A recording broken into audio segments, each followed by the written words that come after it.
You drew a symbol in the corner of your notebook, absent-mindedly, between half-thoughts and coffee stain. It wasn't perfect, just a looping curve crossing through a circle, a pattern your hand followed without thought. But somewhere beyond your awareness, the air shifted, centuries of silence stirred. Because that mark, the one you dismissed as nothing, wasn't yours. It belonged to those who bled to keep it unseen. For hundreds of years, they carried it through wars, hid it under ash and bone, and guarded it from the weak. And now, without knowing, you called it back. That's how it always happens, not through rituals or flames, but through carelessness, through the small, lazy moments when a human stops paying attention. You feel it now, don't you? The quiet weight in your chest, the subtle ache of being seen by something older than language. The truth has never been lost, just buried under comfort, under noise, under the illusion that nothing you do matters. But symbols don't vanish, they wait, they test. And you sitting in your safe little life have just failed the first test. You showed them that you are predictable, distracted, comfortable. You forgot that every line drawn, every thought repeated rewrites you. You forgot that power doesn't announce itself, it studies, watches, waits for the moment your guard drops. They called it the sigil of remembrance once, long before symbols became logos and faith became marketing. Its purpose was to separate those who could see from those who only looked. The ones who drew it with purpose were hunted. The ones who drew it by accident were tested. That's where you stand now, between accident and consequence. They won't come for you with swords or chains. They'll come in silence. They'll study your fear. They'll measure your reactions, your breath, your choices when no one's watching. Because that's what power does. It doesn't kill quickly. It infects. You used to think the world was chaos, that things just happened. But that's the lie that keeps you weak.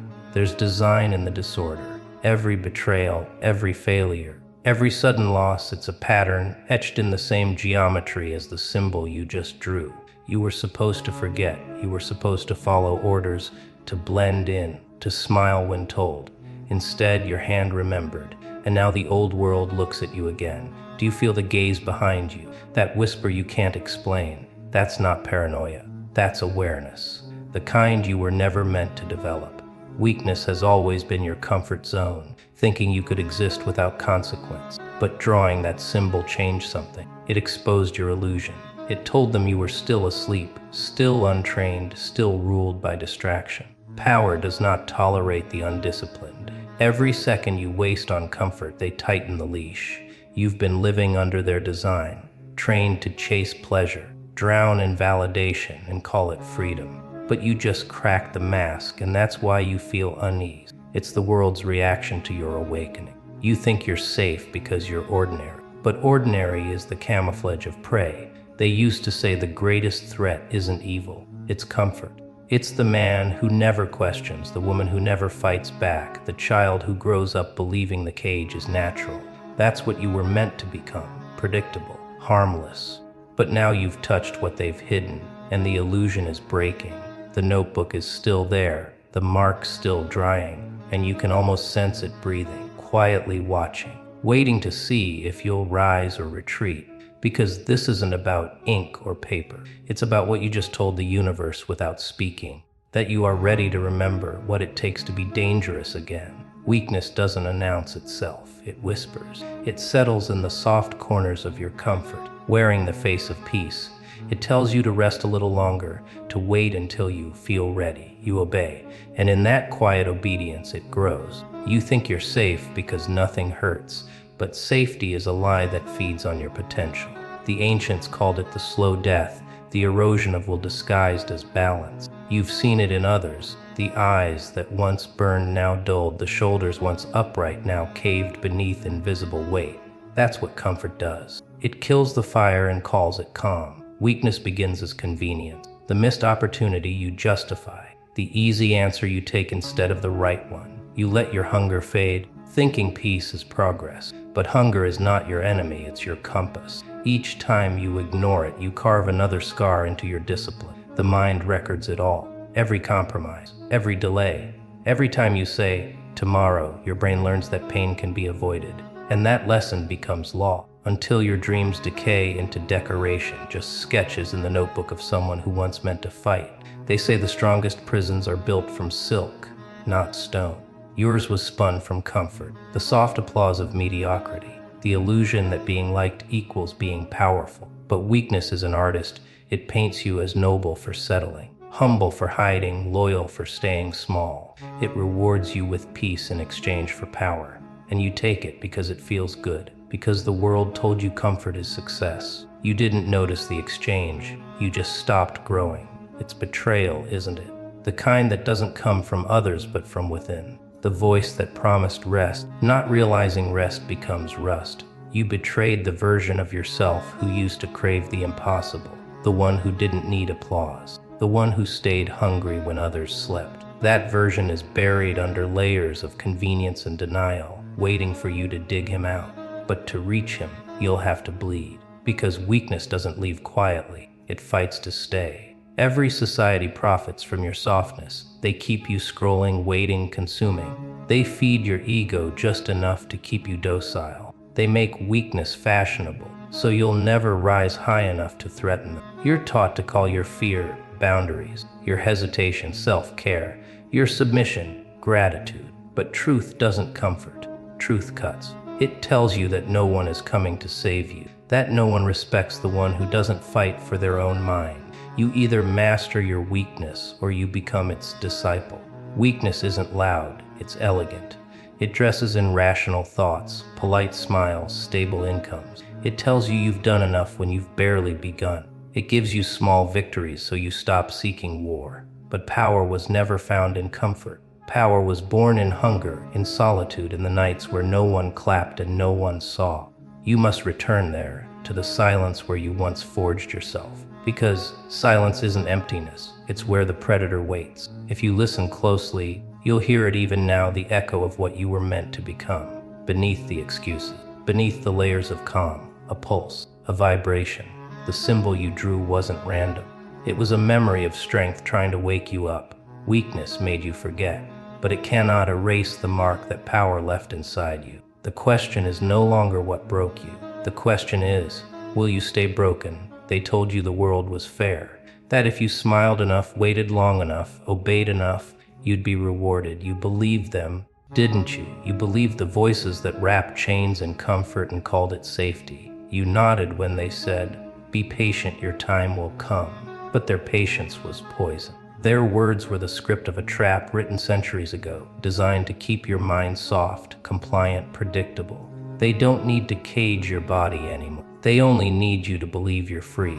They built your cage out of mirrors. Every reflection feeds you the image they want you to protect, the version of you that pleases, entertains, obeys. You scroll, you post, you smile on command. You mistake attention for respect. You mistake noise for validation. You let them watch you build your own prison brick by brick. Every like, every apology, every quiet moment you chose not to speak the truth that burned in your throat. The bars were invisible, but they fit perfectly around your mind. They call it society. You call it normal. But it's the oldest con in history. Control disguised as belonging. They make loyalty sound holy while feeding you fear. They tell you family means sacrifice, but only yours. They say friendship means honesty, but only when it flatters them. They say work means purpose, but it's just obedience in costume.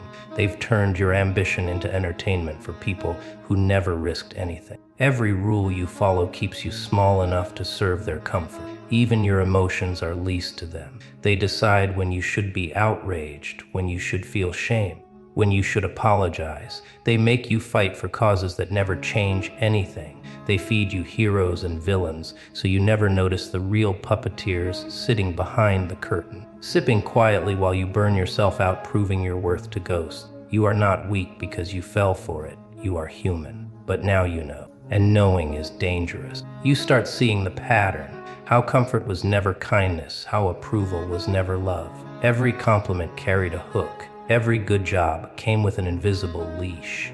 The people who told you to be humble were the ones who feared your hunger. The ones who preached peace were terrified of your silence, because silence isn't submission, it's calculation. And the moment you learn to stop reacting, they lose control. They don't fear your rage, they fear your stillness. The truth is simple, and that's why they hide it. The world runs on hierarchy. The predictable serve, the unpredictable rule. Every system you were taught to trust, schools, jobs, families, institutions, they all operate on the same principle: weaken the individual, strengthen the structure, keep you loyal to something that feeds off your energy, keep you running in circles for rewards that vanish the second you reach them. It's a machine powered by your compliance. But something ancient stirs when you finally see it. It's not anger, it's clarity. The same clarity the ancients died for, guarding symbols you now doodle in margins. They understood that power begins the moment you stop asking permission to exist, the moment you stop trying to be liked and start becoming feared. The mind that sees the trap is already halfway out of it. The rest is silence, strategic, patient, lethal silence. They wanted you weak. They wanted you predictable. They wanted you forever apologizing for the power that makes them tremble. But the mirror cracked. The leash snapped, and now the trap doesn't hold you, it warns you. Because once you awaken, once you see through the performance, the actors fade, the noise dies, and the stage burns. And all that's left is you. You've been prey long enough. They mapped your habits, your emotions, your weaknesses. They watched you flinch at every insult, every rejection, every delay. They learned your patterns the way hunters study footprints in snow. Predictable, soft, exposed. But something inside you has started to burn. It's not anger. It's not revenge. It's recognition. You finally see the design, every word they used to tame you, every comfort they dangled to make you still. They never wanted your destruction. They wanted your obedience. And the moment you stop giving it, the game resets. This is where the counterattack begins. You don't fight chaos by screaming louder. You win by becoming silent. Silence isn't surrender. It's the new terrain where power breathes. When you stop explaining yourself, you stop feeding the enemy. Every secret you guard becomes a weapon. Every emotion you restrain becomes a blade. You start speaking in movements instead of words. They ask questions. You offer absence. They demand reactions. You give them stillness. Patience stops being passive. It becomes predatory. Time itself starts to work for you, quietly carving paths for the decisive strike. You used to believe action meant noise, the declarations, the announcements, the proof. But real predators move like shadows, unseen until impact. You start erasing your traces, leaving no scent of your intentions. Your plans fold into silence. Your motives dissolve into calm. They'll sense something shifting, something ancient, the feeling of being watched by something that doesn't blink. You're no longer proving your strength, you're studying them. You count their patterns, memorize their excuses, record the tone they use when they lie. This is not paranoia, this is control. You begin to move differently, not rushed, not desperate. Every decision passes through fire before it leaves your mind. You no longer chase. You let things come close enough to misjudge your distance. You learn unpredictability. One day you answer with calm, the next with absence, then suddenly precision. You stop being rateable. The ones who tried to study you now whisper among themselves, unsure of what version of you they're facing. You don't hide your power, you hide your tells. The silence grows heavier, more dangerous, until they begin to fill it with their own fear. There are new laws now. Rule 1, control your silence. Let them wonder what it means. Rule 2, weaponize patience. Time humbles the impulsive. Rule 3, never reveal all of your plans, not even to those who smile. Their comfort with your transparency was your undoing. Now your unpredictability becomes your shield. Rule 4, build endurance. You cannot command storms if you've never stood still in rain. Every delay becomes training. Every betrayal becomes a signal to sharpen your edge. Power doesn't arrive, it accumulates. You stop seeking understanding. You start collecting information. You stop needing validation. You start cultivating results. When they speak of you now, it's with uncertainty, like a rumor that might be true. They sense a distance they can't measure, a quiet no apology can cross. You have entered the phase where speaking less multiplies your influence. The quiet you once feared now kneels before you. Your silence begins to echo in rooms you've never entered. People start calculating their words around your name. You don't react, you observe. You don't demand respect, your restraint commands it. This is the art of the counterattack, winning without movement, striking without sound. dismantling without rage. They wanted chaos, you gave them strategy. They wanted noise, you gave them silence. They wanted weakness, you gave them the storm behind your calm. The symbol has awakened, and it's not on paper anymore. It's in your eyes, in the way you move through the world now. Pain was never your enemy. It was the signal, ancient, sacred, and precise. Long before language, warriors understood it. They carved their lessons into stone with trembling hands, bleeding onto the same ground that made them invincible. You feel it now, the quiet burn behind your ribs, the reminder that something inside you is still alive enough to ache. You've spent years trying to silence it, drown it, medicate it, bury it beneath fake laughter and soft distractions. But pain does not die in silence, it waits. Patient, observant, sharpening itself against the edge of your denial. Every betrayal you suffered was a teacher wearing a cruel disguise. Every rejection was a mirror forcing you to see who you really are without applause. You begged for comfort when you should have studied your wound. Pain is intelligence. It documents every mistake, every miscalculation. You were never meant to escape it. You were meant to wield it. The same way a blade must be tempered in fire, your mind must be scorched by loss until it gleams with clarity. Comfort dulls. Pain refines. Weakness feeds on ease, but discipline is born in agony. You call it heartbreak, humiliation, failure, but that's only vocabulary for the untrained. Those who know power call it transformation. Pain is currency in the hidden economy of strength. Every scar is proof of payment. You've been investing without realizing it. Every sleepless night, every tear swallowed in silence, every time you held your composure when the world spat on your name. That was wealth accumulating quietly in the dark. You don't beg for strength anymore, you earn it in blood. When they broke you, they thought they ended you, but they only opened new entry points for strategy. Betrayal turned you into a tactician. Rejection taught you discretion. Loneliness became the laboratory where you studied human nature without its mask. Pain didn't make you bitter, it made you unreadable. That's the difference between the wounded and the weaponized. The wounded crave validation, the weaponized crave precision. You no longer scream when hurt, you record, you adapt, you plan. That is the evolution no comfort can offer. There's an ancient symbol for this, drawn as a serpent devouring its own tail. The Ouroboros, endless cycle of destruction and renewal. That's what pain demands, self-consumption until only the strongest part remains. You become both predator and prey, both the wound and the blade. You stop blaming the fire for burning you and start thanking it for revealing what cannot be destroyed. And when others flinch at discomfort, you stay still. Because you've learned that survival isn't granted. It's taken in silence while everyone else begs for mercy. You learn to weaponize the ache, to extract its data, to see what it exposes. Pain always points to something: weak attachment, blind trust, unresolved fear. You dissect it, study it under a microscope made of memory. You trace the origin until you can name it, control it, redirect it. Then you strike, not with emotion, but with calculation. Those who once mocked your stillness won't understand why you move differently now. They'll call you cold, detached, unfeeling. Let them. You've traded emotion for efficiency. You've become something rarer than happy. You've become unbreakable. The truth is simple and merciless. Pain doesn't end, it evolves. It waits to see what kind of creature you'll become beneath it. Some drown, some scream, the rest build kingdoms. And when the storm finally passes, you won't celebrate.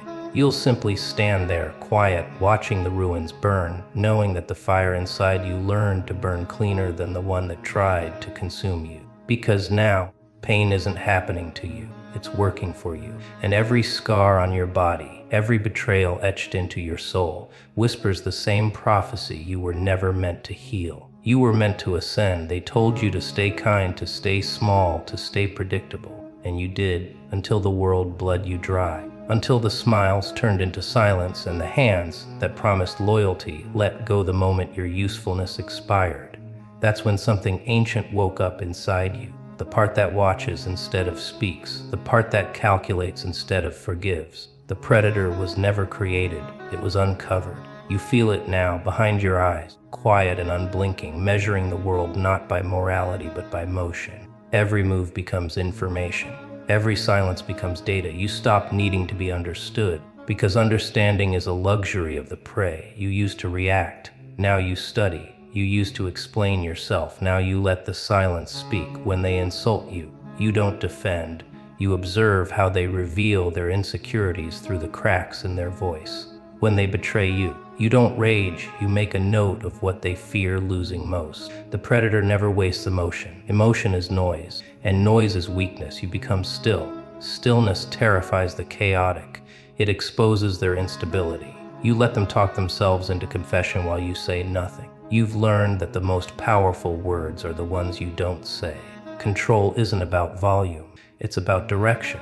You walk into a room and say nothing, but everyone feels you've already made a decision about them. You don't rush, you wait. You let time rot the masks off people's faces. You've seen how desperation exposes truth. The loud ones always fall first. They reveal their intentions too early. But you move like shadow. No pattern, no sound, no announcement. Power has no scent when it's real. It walks softly and leaves chaos behind. You watch them chase validation while you build invisibly. You've stopped seeking approval. Now you study desire itself. You know what everyone wants, and that's what makes you dangerous. The old version of you begged for peace. This version manufactures it through control. When conflict rises, you don't fight for dominance. You redirect attention. Let them destroy themselves trying to provoke you. You've learned that silence is a weapon sharper than any blade. You look calm, but beneath that calm lies calculation, the ancient rhythm of hunters who learn patience before violence. You let opportunities ripen before you strike. You let people underestimate you until their guard drops completely. Then, one sentence, one move, one quiet withdrawal, and the board resets in your favor. You no longer seek revenge. You seek leverage. You don't chase closure, you build consequence. The predator doesn't roar, it rearranges the battlefield until the enemy forgets where they're standing. You've learned to disguise strategy as instinct, and instinct as disinterest. You don't broadcast your hunger, you feed on precision. Every scar is now a coordinate, every betrayal, a new form of intelligence. You've stopped asking, why me? And started asking, what now? The past was pain, the present is power, and still there's no celebration. No applause, just silence, the kind that hums like electricity beneath your skin. You understand now why ancient warriors sat alone before battle, eyes closed, breathing slow. They weren't afraid of dying, they were afraid of losing control. You are that stillness now. You are that quiet before the storm. The world no longer intimidates you because you finally see it for what it is, a hunt. And the one who waits, watches, and never explains always wins. The world didn't change when you did. It stayed the same, still cruel, still loud, still blind. But something inside you rearranged, like a silent storm that tore through the old walls and left only stone that could not be moved. You walk through the same streets, hear the same voices, but now every sound feels distant, like echoes bouncing off the surface of water you'll never fall into again. They talk about growth, healing, peace. You know better. Power isn't peace, it's control. And control requires the parts of you that used to bleed. You remember when noise ruled your mind, when every opinion pulled you like a chain, when fear dictated your pace. You mistook kindness for safety, thought silence was weakness, believed the crowd's warmth meant belonging. But the crowd was a cage, and you were decorating it. Now you move differently. You say less. You listen longer. You calculate who needs to hear you and who deserves nothing at all. That is the first rule of your new existence. Not everyone gets access. The second, no one gets warning. There are people who look at you now and sense it. They don't know what changed, but they feel it in their stomachs, the absence of your need. You've taken yourself off the market of validation, and that terrifies them. They can't trade flattery for your attention, can't bait you with comfort or fear. You have become the quiet they avoid, because quiet reveals them. You used to chase approval. Now you weaponize indifference. You used to seek understanding. Now you study motive. What used to hurt you now informs you. What used to break you now obeys you. You've learned that power does not roar. It waits. You've learned that those who smile too often are collecting information, and those who speak too quickly are hiding weakness. You've seen betrayal not as tragedy but as education, a sacred transaction where illusion burns and clarity is purchased. Every scar on your psyche has turned into a coordinate on a map, each one leading you closer to the version of yourself they were all afraid you'd find. And now, Standing in the aftermath, you finally understand this was never about victory. It was about evolution. The symbol they guarded for centuries was never carved in stone or ink. It lived in the mind, buried beneath fear, obedience, and comfort. When you drew it in your notebook, you weren't copying history, you were remembering it. You were resurrecting what they tried to bury. In every generation, the instinct to fight, to think, to stand alone in silence and not break. They feared that symbol because it meant rebellion against weakness. It meant awakening. It meant you. Now, the silence that once suffocated you feels holy. You don't run from solitude anymore. You wear it like armor. You watch the world move in chaos, and you do not flinch. You know when to strike and when to vanish. You've replaced urgency with precision, emotion with intent. There's no need to prove anything now. Those who doubted you will keep shouting into the noise, trying to fill the silence you mastered. You've become the shadow they whisper about, the calm they cannot imitate. Tonight, the notebook lies closed on your desk. The symbol still glows faintly under the lamp, drawn not in ink, but in recognition. You stare at it, and it stares back, an agreement between who you were and what you've become. There's no applause for this transformation, no witnesses, no glory. Only stillness, only truth, the kind that cannot be undone. You breathe once, slow and deliberate, and the words surface like a prophecy carved into your bones. Comfort kills, silence wins, weakness bleeds. And somewhere deep inside, a voice you no longer fear asks the only question left: which one are you?